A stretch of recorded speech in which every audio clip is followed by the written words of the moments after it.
temo a seguir vivo sin poder pintar. Me da lástima irme de este mundo y no poder trabajar más porque tengo un gran placer trabajando.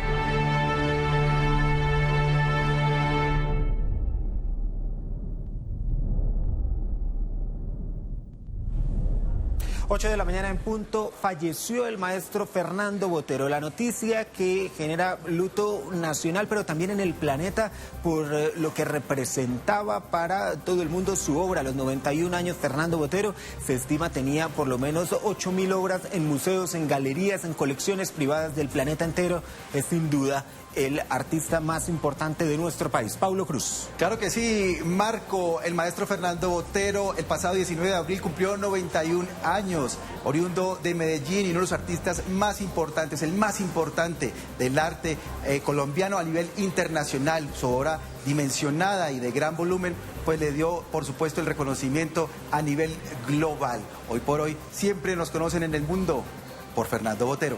¿Le parece, Marco, si revisamos un poco acerca de su vida y obra, lo que hizo, el aporte cultural que le hizo al arte y a la escultura en el mundo? Definitivamente. Veamos. Pues yo quiero es pintar mejor que todo el mundo. Mi vida es pintar. Ese era Fernando Botero, uno de los más destacados artistas de Colombia y el mundo. Nació el 19 de abril de 1932 en Medellín. Fue el segundo de 3 hijos en una familia donde sus padres fueron David Botero y Flora Angulo. A los 15 o 16 años tenía una gran pasión por la pintura. A los 18 años abandoné la escuela y me dediqué completamente a pintar. Y la primera exposición individual la hice en 1951 en Bogotá y bueno, tenía 19 años.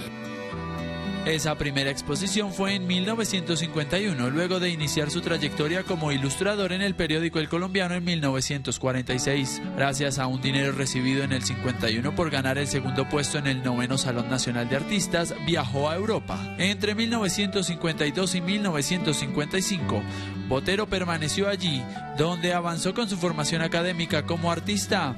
En el viejo continente estudió en la Academia de San Fernando de Madrid y en la de San Marcos de Florencia. Esta última sería de gran influencia para definir posteriormente su estilo. Botero regresó a Colombia, pero luego viajó a México en 1956, tras su primer matrimonio. Es allí en México donde encontró su estilo, con pinturas voluminosas. Con una naturaleza muerta en una mandolina. Total que bueno, eso fue el principio, pero en ese momento vi que había hecho un cuadro que era un Botero, digamos, que era una cosa que era mía, que no era una imitación, un derivado de nada, sino que era una verdadera creación. En 1958 Botero retornó nuevamente a Colombia, donde fue nombrado como docente de la Escuela de Artes de la Universidad Nacional. Luego de ganar el primer lugar del 10º Salón Nacional de Artistas, el maestro emprendió un nuevo viaje, Nueva York, en 1960. Cuando llegó a Nueva York por primera vez fue literalmente con $200 en el bolsillo. Un curador simplemente entra a su estudio, descubre su trabajo y así entra al Museo de Arte Moderno. Desde entonces la popularidad de Botero empezó a subir y sus exposiciones empezaron a extenderse por toda Europa, Estados Unidos y por supuesto Colombia. En 1973 el maestro cambia su residencia a París. Esto coincide con un nuevo reto, la escultura. Su estilo, ahora representado, pero especialmente en figuras humanas, lo llevan a los principales escenarios del mundo. Un lujo que muy pocos artistas se han dado. La Quinta Avenida de Nueva York o los Campos Elíseos reciben al gran maestro Botero. Es extraordinario, es decir, uno no puede creer. Bueno, le cuento otra exposición que también fue única y que sigue siendo única, fue la exposición que hice en los Campos Elíseos, 32 esculturas monumentales. Eso no habían invitado nunca a nadie a exponer en los campos, nunca, y después no ha habido nada, no ha habido otro, eso ha sido lo único. Esa exposición me dio pero no podía creer, es que no podía creer, porque como no había estado nunca nadie ahí. Luego de su éxito mundial, Botero empieza a donar su obra para que todos puedan conocerla. Tanto así que hoy se pueden ver pinturas y esculturas en el Museo de Antioquia, en la Biblioteca Nacional de Colombia, en el Banco de la República. De igual forma, en todo el globo terráqueo se encuentran las reconocidas creaciones. Botero nunca dejó de lado su arte para ser crítico, la utilizó para expresar la realidad colombiana a través de crudas pinturas, pero también lo hizo con los acontecimientos del mundo, con la exposición Abu Ghraib, que exponía las torturas en Irak por cuenta de la invasión estadounidense. Se fue el genio, el artista, el pintor, el escultor, el fuera de serie, Fernando Botero. Paz en su tumba.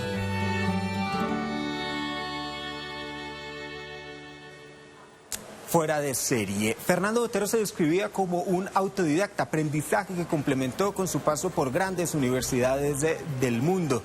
Y luego fue pues escalando su carrera hasta convertirse, sin duda alguna, en el artista más importante de Colombia, el que más libros publicados tenía y también el que más obras tiene en museos, galerías, colecciones privadas de todo el mundo. Fernando Gómez es el editor de Cultura del Tiempo, casa editorial, y a esta hora de la mañana se conecta con nosotros, Paulo, para hablar sobre el legado de Fernando Botero. Fernando, buenos días, ¿nos escuchas? Los escucho perfecto. Bienvenido, Fernando, a esta hora de la mañana. Hablemos un poco del legado artístico, cultural, pero sobre todo en el arte del maestro Botero. Pues Fernando Botero sin duda es el artista colombiano más grande de todos los tiempos, no solo por su obra, sino por el alcance que tuvo su obra, porque el alcance de Botero es universal. Botero, como ustedes saben, Botero es un nombre conocido y una obra conocida y reconocida en cualquier lugar del mundo. Las filas para ver sus exposiciones en China, por ejemplo, en un país tan lejano, fueron gigantescas. Y como ustedes presentaban en el informe, lo que él logró al llevar sus esculturas a lugares tan emblemáticos del mundo como los Champs-Élysées o Central Park, no lo ha hecho ningún otro artista. O sea, el nivel de alcance de la obra de Botero no lo ha tenido tal vez en el siglo pasado Picasso y Warhol, pero ningún otro artista ha llegado a ese nivel de contacto con el público. Fernando. Sí, señor. Quería preguntar por estos 70 años de Fernando Botero retratando las miserias tal vez de la condición humana, pero también su belleza. ¿Qué de su carrera? ¿Cuál fue el punto que lo lleva a ser tan grande y gozar de ese reconocimiento mundial? Pues primero, yo creo que hay una cosa muy especial en Botero y es su ambición. Él desde muy joven es muy ambicioso. Él se va de Colombia muy joven, primero a México y luego a Nueva York. Y en Nueva York le ocurre algo que cambia, digamos, radicalmente su carrera, que es que la curadora del MoMA, que ahora no recuerdo quién era en ese momento, va a su estudio y se lleva 2 obras, creo que son La Mona Lisa y La Familia Presidencial.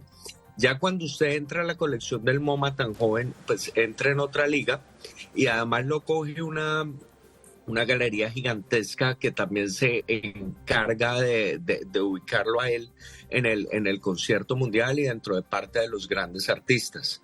Ahora, el mito, digamos, de sus figuras, él lo cuenta muy bien, creo que estaba en el informe que estaban presentando, es el de la mandolina. Él cuando pinta esta mandolina y le pone un huequito pequeño, encuentra que el volumen se expande, y a partir de esa idea y ese descubrimiento plástico, pues empieza a desarrollar toda una iconografía que se vuelve universal. Pero además, a partir de esa iconografía, Botero lo que hace es que cuenta muy bien. Yo siento que sus 2 grandes temas, y por los que los vamos a recordar siempre, es su historia de Colombia. Él cuenta, por ejemplo, en el Banco de la República hay un cuadro que siempre me conmueve, que es el del terremoto de Popayán.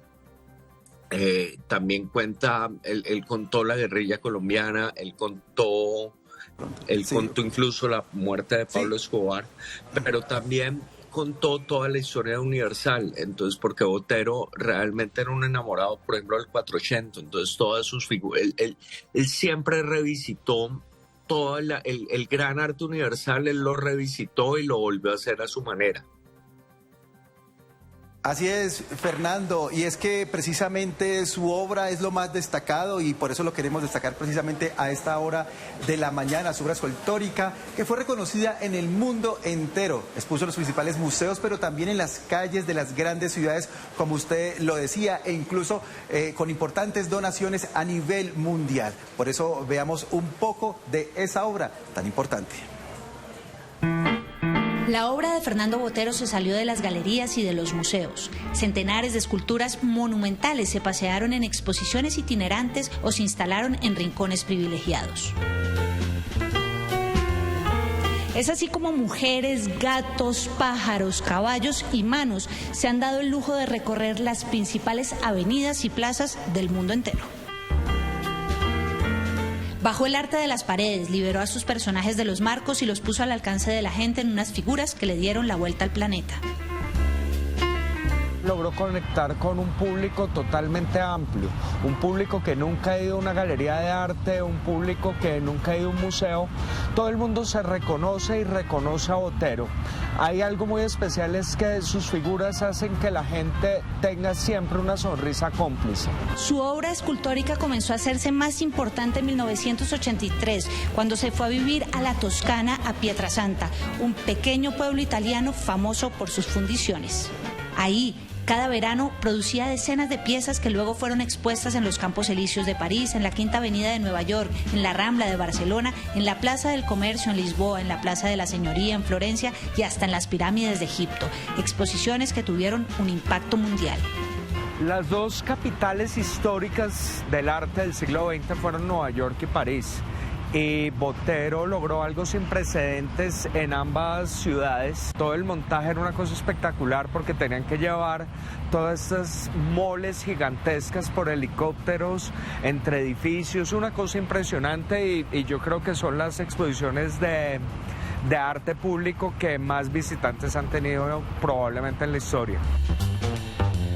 Y muchas de sus figuras no solo salieron de paseo, centenares se instalaron en plazas y parques visitados por millones de personas. El gato, por ejemplo, se quedó en Barcelona, la maternidad en Oviedo, la mano en Madrid, el unicornio en Dubái, Adán y Eva en Montecarlo y el torso en Buenos Aires. En Bogotá también tenemos nuestro Botero. Este es el hombre a caballo, el que le da la bienvenida a los visitantes al Parque El Renacimiento. En 1995 una bomba en Medellín destruyó el Gran Pájaro y acabó con la vida de 23 personas. 5 años después, Botero regaló una nueva escultura llamada La Paloma de la Paz. En la Plaza Botero, en Medellín, los paseadores tocan al soldado romano con la idea de atraer la buena suerte en el amor. Y en Cartagena, en la Plaza de Santo Domingo, el maestro instaló a Gertrudis, la mujer de espaldas. Solo pidió que la cuidaran y la acariciaran con cariño. Las esculturas de Botero tienen algo supremamente especial y es que hacen que la gente se acerque y las abrace. En ese sentido, es un artista tan pop como Warhol. La gente la reconoce y siente algo muy especial. O sea, es un artista que la obra invita a que la gente se acerque. Un artista que se quedó en las plazas, en las calles, en las ciudades, en la vida y el corazón. Las obras de Botero se han convertido en puntos de referencia en las ciudades en las que están. Entonces no es raro decir, nos vemos en la escultura de Botero.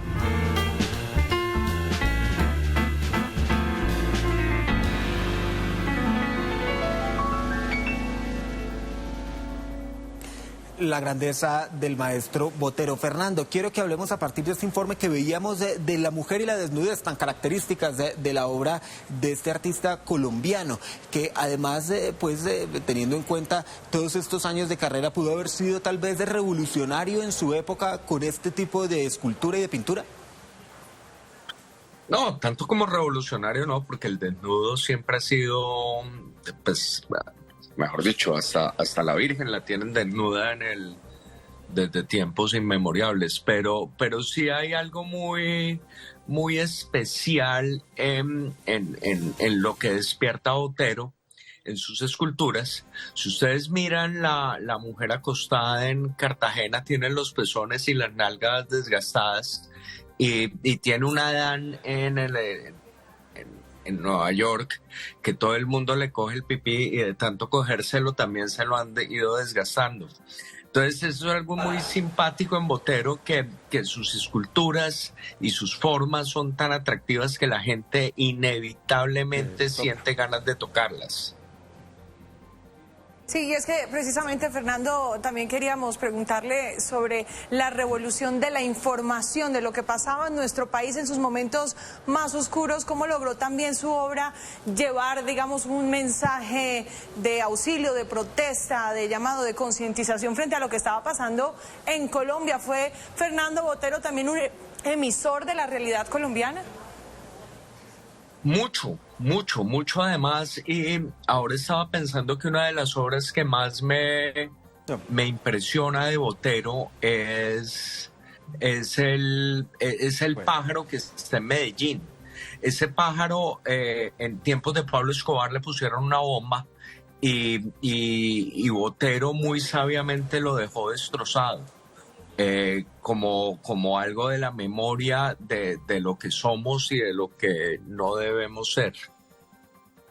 Fernando, claro que sí. También queremos como abrazar un poco el gesto de donación del maestro Botero, sus obras más importantes. Vimos que la mano se quedó en Madrid, otras se quedaron en Argentina y a lo largo del mundo. De este gesto tan importante de él llevar sus obras, donarlas al mundo, a diferentes museos y a diferentes parques y plazas públicas. Esta importancia precisamente, y eso habla de su generosidad.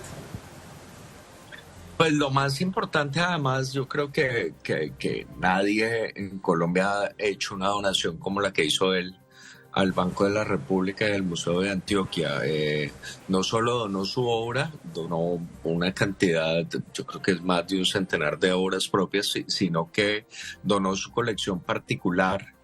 Y gracias a esa donación, digamos que eso es algo que él insistía mucho, los niños pueden ver arte universal sin tener que salir del país.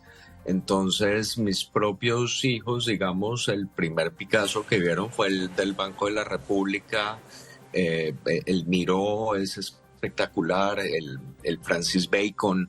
O sea, Fernando Botero además fue una persona, además de un gran artista, un artista comprometido, fue una persona supremamente generosa. Pues Fernando, sabemos que usted en este momento con una noticia de este tipo debe estar corriendo como editor de cultura del periódico, trabajando en todo ese material informativo que ustedes están llevando en tiempo real, pero le pedimos que se quede con nosotros porque hemos preparado otro informe en el que vamos a hablar de los singulares de la obra del maestro Botero, que tal vez radicó precisamente en la imagen sobredimensionada que le daba a cada una de sus pinturas y esculturas. Es por eso que conocedores de la obra tanto pictórica como escultórica de Fernando Botero nos dieron su opinión.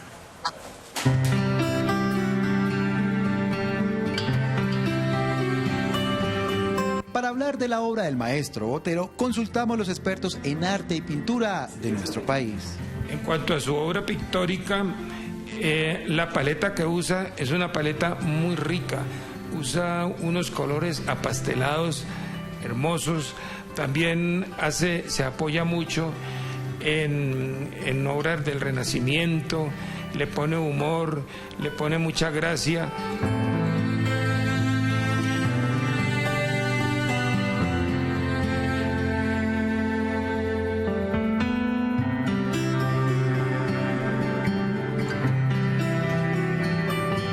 Sus inicios yo sé que fueron duros, luchó, combatió, pero aquí se ve el resultado. Incluso su propia sobrina, Liliana Botero, quien también es pintora, le resulta difícil describir su obra por lo complejo del arte que le demostró al mundo.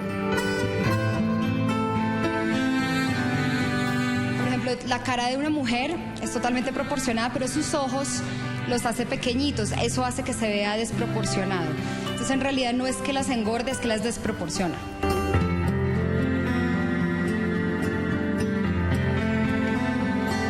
Él ha donado un par de museos aquí en Colombia y eso ha hecho que los niños, la gente en general puedan ver obras de maestros también de otros lados que les hubiera tocado viajar para poderlos ver y me parece que es un legado súper importante para la cultura en Colombia. Toda una obra que dejó la huella de un colombiano alrededor del mundo. Hasta siempre, maestro Botero. Impresionante. Fernando, quiero preguntarle sobre el prodigio que representa ser destacado tanto en la pintura como en la escultura. Igualmente exitoso, igualmente impactante. ¿Cuántos artistas de esta índole han logrado lo que logró el maestro Fernando Botero con su generosidad, pero en estos dos frentes del arte? Pues yo creo que Picasso, Warhol, pues como que varios, igual Botero le tocó una transición muy interesante, porque cuando Botero empieza a ser hiper famoso y todo eso, el arte empieza a cambiar en todo el mundo. Entonces empiezan las instalaciones, empiezan los performances, empieza todo eso. Fernando Botero siempre fue un artista clásico y se mantuvo en esa línea. Él de cierta manera incluso medio despreciaba un poco todo el resto de manifestaciones artísticas, porque él era absolutamente perfeccionista y él, digamos que su forma de ver el arte se forma en los grandes museos europeos. Entonces él pasó mucho tiempo encerrado en el Prado en Madrid viendo los Velázquez. Luego él se va en los 60s, cuando todo el mundo estaba hablando de Picasso, él decide ir a París. Y cuando va a París, eso me lo contó él ve un libro de Renacimiento y entonces él le parece que eso es lo que hay que ver y se fue en moto, que alguna vez ojalá algún cineasta haga esa película. Él se va en moto en una Vespa con un amigo de él que se llama de apellido Iragorri, nunca se acordó del nombre, se lo pregunté varias veces. Él se va con Iragorri de París a Roma en motocicleta, paraban en el camino a comer en unas ollas y cuando llega a Roma él empieza a recorrer todo Italia, buscando los frescos y buscando toda la historia del 400 y ahí es donde él encuentra, digamos, lo que él quiere hacer y lo que quiere ser. Así es, Fernando. Precisamente esas anécdotas que usted nos comenta hacen o hicieron que el maestro Botero decidiera radicarse en el exterior, decidiera radicarse en Mónaco, donde fue, pues, donde pasó sus últimos días. ¿Por qué esto? ¿Por qué no se quedó en nuestro país, Fernando? No, él vivía en varias partes. Él tenía una casa en Medellín, tenía un apartamento en Nueva York, tenía Pietrasanta y tenía Mónaco. En Pietrasanta era donde hacía sus esculturas y en Mónaco lo que sé es que él disfrutaba mucho porque Mónaco es muy chiquito y bajaba a almorzar en el mismo lugar y vivía como en un lugar alejado y pues no tenía que sufrir, digamos, con la fama con lo que hubiera sufrido en Colombia. Por supuesto. Fernando, usted hablaba de Iragorri y también, digamos, de una generación de pintores, escultores de las que hizo parte Fernando Botero. ¿Cuál era ese grupo característico que acompañó durante toda esa época y que tal vez creció trabajando un arte muy similar al del maestro Botero? Botero me contó que él nunca tuvo grandes amigos artistas en Colombia.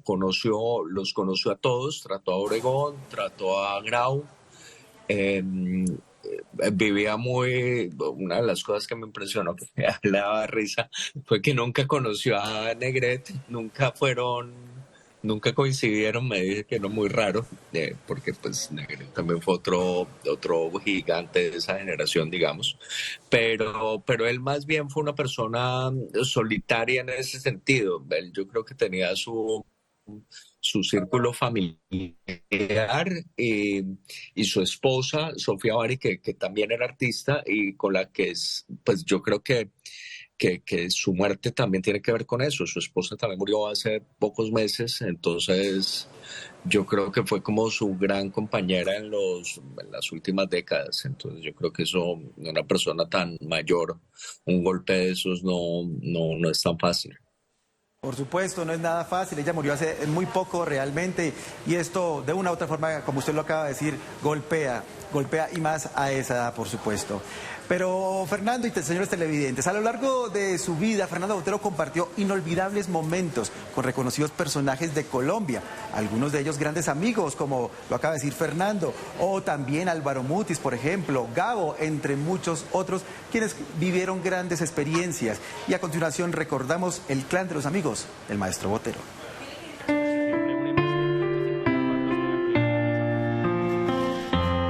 Botero, el hombre del pincel fino, el artista que llevó el nombre de Colombia a los mejores escenarios del mundo. El mismo que logró exponer en un país tan lejano como China. Ese que conoció a cientos de personas en sus viajes. Quizá no fue de muchos amigos, pero los que estuvieron a su lado fueron los más cercanos. Los óleos de su vida fue con el gran Álvaro Mutis, el hombre de potente voz, de libros perfectos, pero sobre todo uno de los más cercanos a Fernando Botero. Por años compartieron charlas literarias y de arte y se acompañaron en ciudades en las que uno exponía y el otro presentaba libros. Cientos de periodistas en el mundo quisieran saber de qué hablaban estos dos titanes. Ellos se conocieron en México y fue tal su amistad que escondió a Mutis en su casa antes de que lo llevaran a la cárcel de Lecumberri, donde escribió el cuento La muerte del estratega. Como estas, hay muchas historias de dos grandes de las artes latinoamericanas que siempre estuvieron unidos por la amistad. Sin embargo, tuvo más amigas que amigos, ellas no muy conocidas porque eran parte del mundo del arte. Y como lo confesó el mismo Botero, fue poco el tiempo que le dedicó a las amistades, pues en cada lugar al que llegaba pintaba 8 horas al día.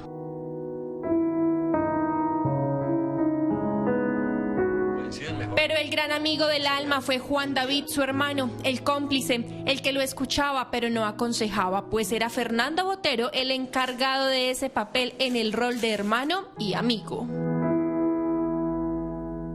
En el mundo del arte hay una fotografía que quedó para la historia. Fue en la juventud del maestro Grau, Obregón y otros artistas que se reunieron para esta imagen. Eran los más grandes de aquella época dorada.